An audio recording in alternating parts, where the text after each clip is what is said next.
নমস্কার, সকলকে জানাই শুভ দোল পূর্ণিমা এবং গৌর পূর্ণিমা এবং happy Holi to all of you. এই যে ভিডিওসগুলো আমি আপনাদের সাথে শেয়ার করছি, প্রথমে যে ভিডিওসগুলো সেগুলো আমার অফিসে তোলা।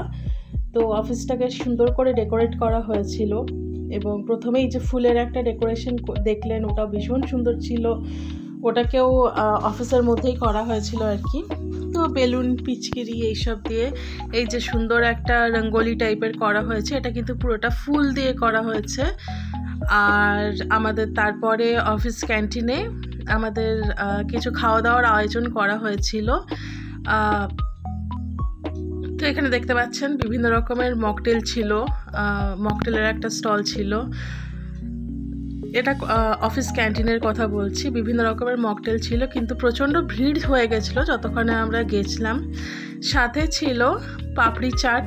এই যে পাপড়ি চাটের বিভিন্ন রকমের ইনগ্রেডিয়েন্টস রয়েছে এবং তৈরি করা হয়নি তখনও, আস্তে আস্তে তৈরি করা হচ্ছিল যখন আমি গিয়ে ভিডিওটা করেছি।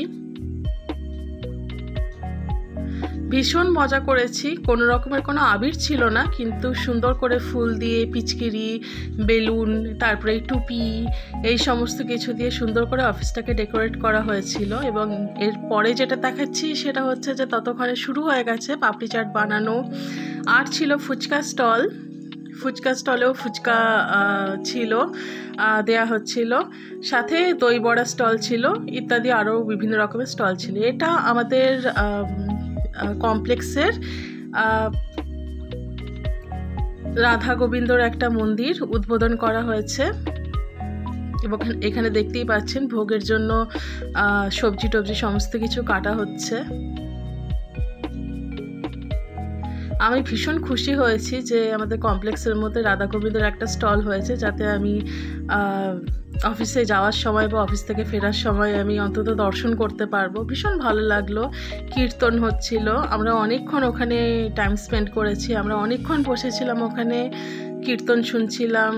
প্রসাদ বিতরণ করা হচ্ছিল, যখন তখন প্রসাদ পেয়েছি আমরা।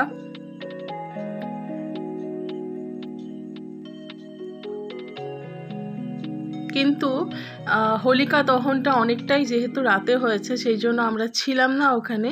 সেগুলোর ভিডিওস আমাকে সকলে পাঠিয়ে দিয়েছে, তো আমি সেটার ভিডিওসই আপলোড করেছিলাম। এখানে দেখতে পাচ্ছেন সবাই মহানন্দে রাধাকৃষ্ণের সামনে কীর্তনের সাথে সাথে নৃত্যও করছেন। খুব ভালো একটা পরিবেশ ছিল, ভালো লাগছিল।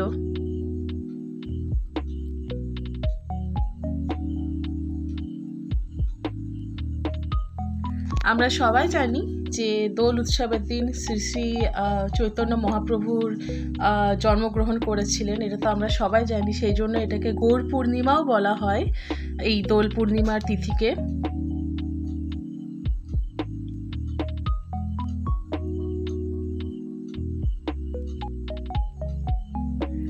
এই যে বাপি মামুনি দুজনেই বসে রয়েছে, বিভোর হয়ে কীর্তন শুনছিলেন। আর রাধা কৃষ্ণের যে বিগ্রহ, অত্যন্ত সুন্দর, অত্যন্ত সুন্দর, ভীষণ ভালো লেগেছে আমাদের। আর কি বলবো, ওনাদের সৌন্দর্যের কথা আর তো কিছু বলার নেই। খুবই সুন্দর করে সাজানো হয়েছিল এবং খুব সুন্দর করে আরও অন্যান্য অ্যাক্টিভিটিস হয়েছিল, কিন্তু সেই সমস্ত অ্যাক্টিভিটিসের ভিডিওস আমি তুলতে পারিনি। তার কারণ হচ্ছে যে আমার অফিস ছিল। এই যে আমার দুই গোপাল, রাধারানী, কৃষ্ণ, সবাইকে আবির দেওয়া হয়েছিল। ব্যাস এইটুকুই।